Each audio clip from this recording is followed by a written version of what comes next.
Assalamualaikum warahmatullahi wabarakatuh. Anak-anakku sekalian, pertemuan kali ini kita akan membahas materi yang berjudul beriman kepada kitab-kitab Allah Subhanahu wa taala.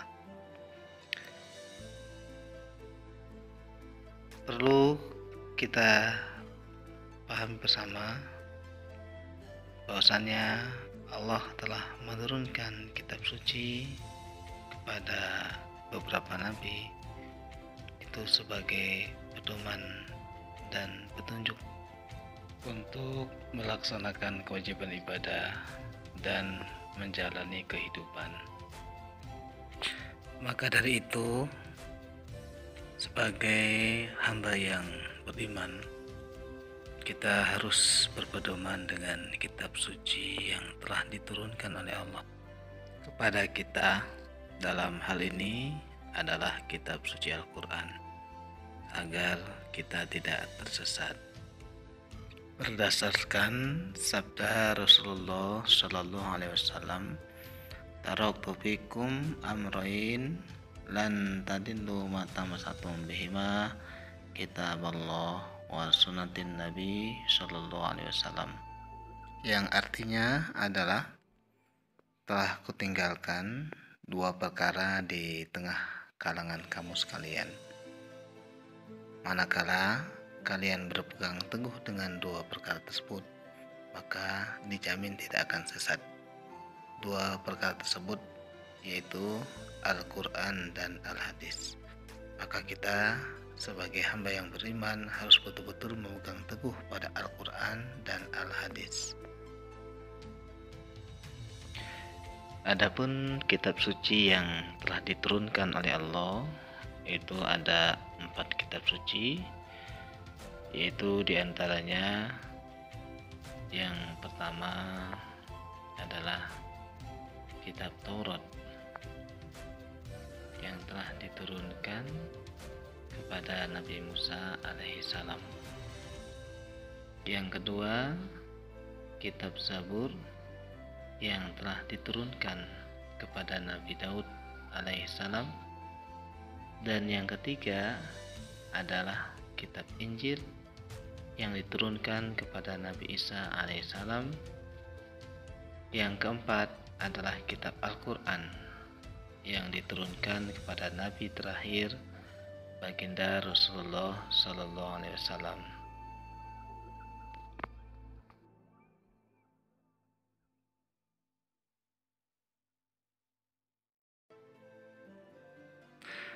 Kitab Taurat merupakan kitab yang diwahyukan kepada Nabi Musa untuk membimbing kaum Bani Israel. Kitab ini diturunkan di Bukit Tursina atau Sinai pada abad ke-12 sebelum Masehi.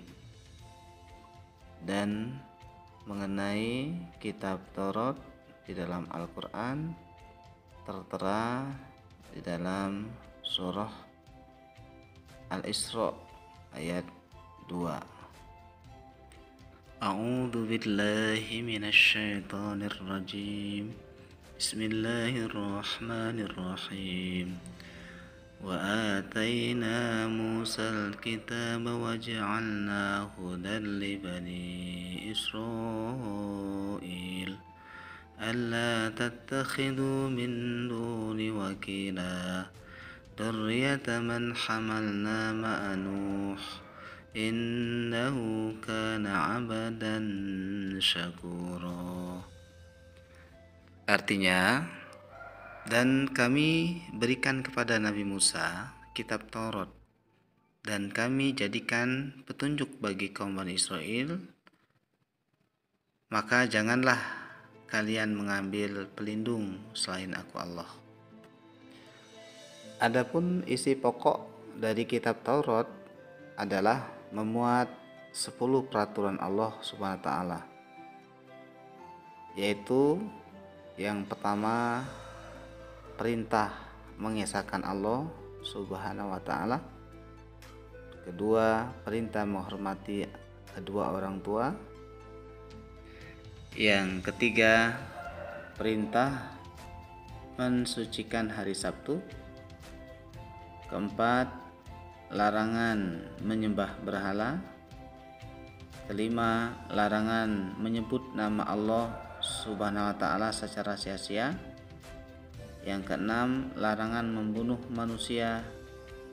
Yang ketujuh, larangan berbuat zina. Yang kedelapan, larangan mencuri. Yang kesembilan, larangan menjadi saksi palsu.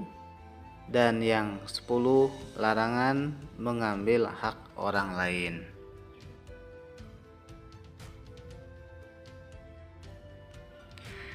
Secara bahasa, Zabur artinya adalah menulis dengan sempurna atau mengukir di atas batu. Kitab Zabur diturunkan kepada Nabi Daud alaihissalam di Yerusalem pada sekitar abad 10 sebelum Masehi. Dan kitab Zabur juga tertuang penjelasannya di dalam Al-Quran surat Al-Isra ayat 55. A'udzu billahi minasyaitonir rajim. Bismillahirrahmanirrahim. Wa rabbuka a'lamu biman fis samawati wal ard. Wa laqad faddalna ba'dan nabiyina 'ala ba'd. Wa atayna Dauda zabura. Artinya, dan Tuhan engkau Muhammad lebih mengetahui siapa yang ada di langit dan yang ada di bumi. Dan sesungguhnya kami telah memberikan kelebihan pada sebagian beberapa nabi atas nabi-nabi yang lain, yaitu kami memberikan kitab Zabur kepada Nabi Daud alaihissalam.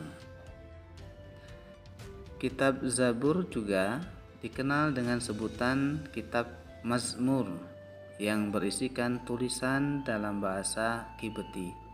Kitab ini juga masih diamalkan oleh umat Yahudi dengan nama yang berbeda, yaitu Tehillim. Menurut orang-orang Yahudi dan Nasrani, kitab Zabur terdiri dari 150 pasal yang berisi doa, zikir, nyanyian, dan pujian kepada Allah tentang nikmat yang dikarunianya. Doa, zikir, nyanyian, dan pujian tersebut seringkali disenandungkan oleh Nabi Daud alaihissalam. Selain itu juga, kitab Zabur berisikan tentang nasihat dan hikmah. Adapun isi pokok ajaran kitab Zabur adalah 1. Pujian dan penghormatan kemuliaan kepada Allah Subhanahu wa ta'ala beserta sifat-sifatnya. 2. Nasihat-nasihat kebaikan. 3. Kisah para nabi dan rasul yang akan datang. 4. Kisah tentang umat atau kaum terdahulu. 5. Ungkapan hidup Nabi Daud alaihissalam. 6.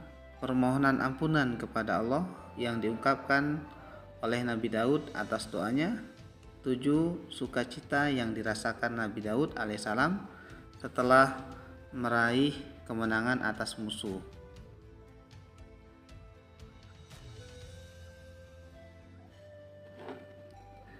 Kitab Injil diturunkan kepada Nabi Isa alaihissalam pada abad pertama Masehi. Nabi Isa merupakan nabi yang ke-24, yakni nabi yang diutus sebelum Nabi Muhammad SAW.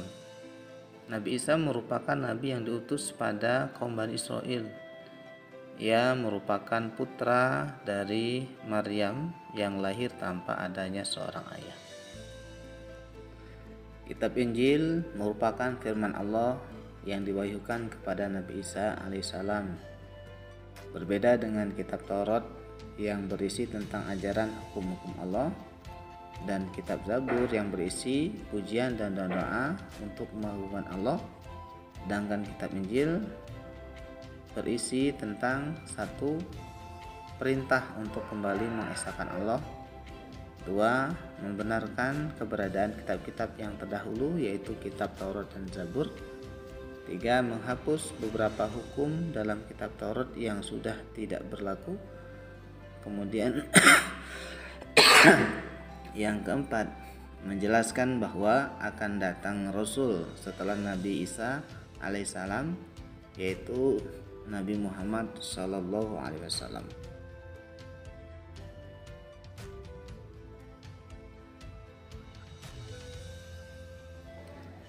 Yang keempat adalah kitab Al-Quran. Mengenai kitab Al-Quran akan kita bahas di pertemuan yang akan datang. Pembelajaran hari ini Bapak cukupkan. Semoga menjadi manfaat dan keberkahan buat kita semuanya. Amin ya rabbal alamin. Dan Bapak akhiri qouli hadza. Wassalamualaikum warahmatullahi wabarakatuh.